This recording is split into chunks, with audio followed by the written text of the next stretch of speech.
جبکہ پاکستان میں یہ تعداد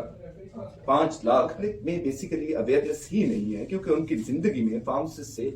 1 یا 2 دفعہ ان کا پالا پڑا ہوتا ہے۔ لوگ ہیں، ہم ایک ڈالر کے لیے، $1 بلین کے لیے اپنے دوست ممالک سے چندے کا کٹورا پھیلائے کھڑے ہوتے ہیں، اور فارماسسٹ آپ کے پرسکرپشن میں لاسٹ چیک آپ کے نقصانات صرف آپ تک محدود نہیں ہوں گے، ان کے نقصانات آپ کے آنے والی نسلوں تک ہوں گے۔ میں سالانہ 1 لاکھ لوگ ادویات کے برے اثرات کی وجہ سے مرتے ہیں، جبکہ پاکستان میں یہ تعداد 5 لاکھ ہے۔ کیا آپ کو پتا ہے ان اموات کو روکا جا سکتا تھا؟ National centre for bio technology کی ایک ریسرچ کے مطابق کووڈ-19 کے دوران امریکہ میں فارماسسٹ کی مداخلت سے 10 لاکھ لوگوں کی جان بچائی گئی، 80 لاکھ لوگوں کو ہسپتال میں ایڈمیشن سے بچایا گیا، اور امریکی معیشت کو $451 ارب کا اس سے فائدہ ہوا۔ پاکستان میں ریسورسز کی کمی نہیں ہے، لیکن یہاں کا نظام اس طرح ڈیولپ ہی نہیں کیا گیا کہ یہاں لوگ کام کر سکیں۔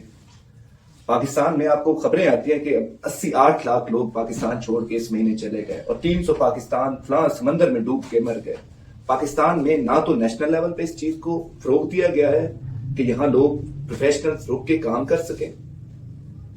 نہ ہی یہاں کا ہیلتھ کیئر سسٹم فارماسسٹ کو ریکگنائز کرتا ہے۔ پبلک کا کوئی قصور نہیں ہے، پبلک میں بیسیکلی اویئرنیس ہی نہیں ہے، کیونکہ ان کی زندگی میں فارماسسٹ سے 1 یا 2 دفعہ ان کا پالا پڑا ہوتا ہے۔ تو ہمارا یہ کہنا ہے کہ ہیلتھ کیئر سسٹم میں فارماسسٹ کا باقاعدہ جو رول ہے کہ پیشنٹ کی اسیسمنٹ، میڈیکیشن مانیٹرنگ، کہ وہ کون کون سی دوائی کھا رہا ہے، اس کے کیا سائیڈ ایفیکٹس آ رہے ہیں، یہ فارماسسٹ کو ہی دے جو اس کا کام ہے۔ ڈرگ انٹریکشنز کی وجہ سے بھی پاکستان میں، کیا آپ کو پتا ہے، 748 ارب روپے کی ہماری قوم ادویات کھاتی ہے۔ کہنے کو تو ہم بہت غریب لوگ ہیں، ہم $1 کے لیے، $1 بلین کے لیے اپنے دوست ممالک سے چندے کا کٹورا پھیلائے کھڑے ہوتے ہیں، لیکن پاکستان میں مینجمنٹ ہی نہیں ہے کہ اس چیز کو کیسے مینج کیا جائے، کہ ہیلتھ کے ایکسپنسز کو کیسے ڈیپ کم کیا جائے تاکہ لوگوں کے پاس پیسہ ہو جس کو وہ اپنی ہیلتھ پہ لگائیں، فوڈ پہ لگائیں، ایجوکیشن پہ لگائیں،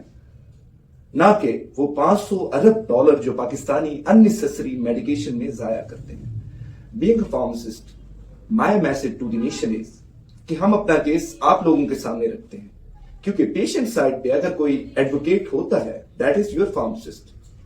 اور فارماسسٹ آپ کے پرسکرپشن میں لاسٹ چیک ہوتا ہے۔ اگر فارماسسٹ کے بغیر آپ دوائی کھا رہے ہیں، اس کا مطلب یہ ہے کہ اس دوائی کے جو بھی سائیڈ ایفیکٹس ہوں گے یا اس کی وجہ سے لانگ ٹرم میں آپ کو جو بھی سائیڈ ایفیکٹس آئیں گے، اس میں آپ کی کاسٹ بڑھے گی، میڈیکیشن کی ہاسپٹل سٹیز بڑھیں گے، آپ کو پتہ بھی نہیں لگے گا، اور اس کے ساتھ ساتھ آپ کی آنے والی نسلوں کو اس کے نقصانات ہوں گے، کیونکہ ادویات کے نقصانات صرف آپ تک محدود نہیں ہوں گے، ان کے نقصانات آپ کے آنے والی نسلوں تک رہیں گے۔ تھینک یو، اللہ حافظ۔